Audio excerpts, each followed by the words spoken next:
கர்த்தருக்கு ஸ்தோத்திரம். இந்த நாளுக்கான தேவ வார்த்தை ரோமர் புஸ்தகம் 12ஆம் அதிகாரம் 12வது வசனம். நம்பிக்கையிலே சந்தோஷமாயிருங்கள், உபத்திரவத்தில் பொறுமையாயிருங்கள், ஜெபத்திலே உறுதியாய் தரித்திருங்கள்.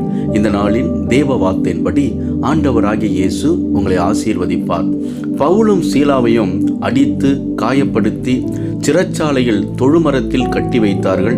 அவர்கள் அந்த உபத்திரவத்தின் மத்தியில் தேவனை துதித்து பாடி ஆராதித்தார்கள். அப்பொழுது ஆண்டவர் சிறைச்சாலையின் அஸ்திபாரங்களை அசையும்படி செய்து அவர்களுடைய கட்டுகள் கழண்டு விடும்படி கர்த்தர் செய்தார்.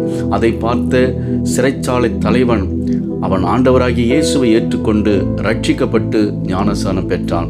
அன்பானவர்களே, உபத்திரவத்தின் மத்தியில் சூழ்நிலை கடினமான சூழ்நிலையாய் இருந்தாலும் தேவன் மேல் நம்பிக்கையோடு ஜெபத்தில் உறுதியாய் தரித்திருக்கும் பொழுது ஆண்டவர் எல்லா சூழ்நிலைகளையும் மாற்றி சமாதானத்தையும் அவர் கொடுத்து ஆசீர்வதிக்கிற தேவனாய் இருக்கிறார். இந்த வார்த்தையை கேட்டுக்கொண்டு இருக்கிற உங்களுடைய வாழ்க்கையில் எல்லா கடினமான சூழ்நிலையும் ஆண்டவர் மாற்றி உங்களுக்கு சமாதானத்தின் பாதையிலே உங்களை நடத்துவார்.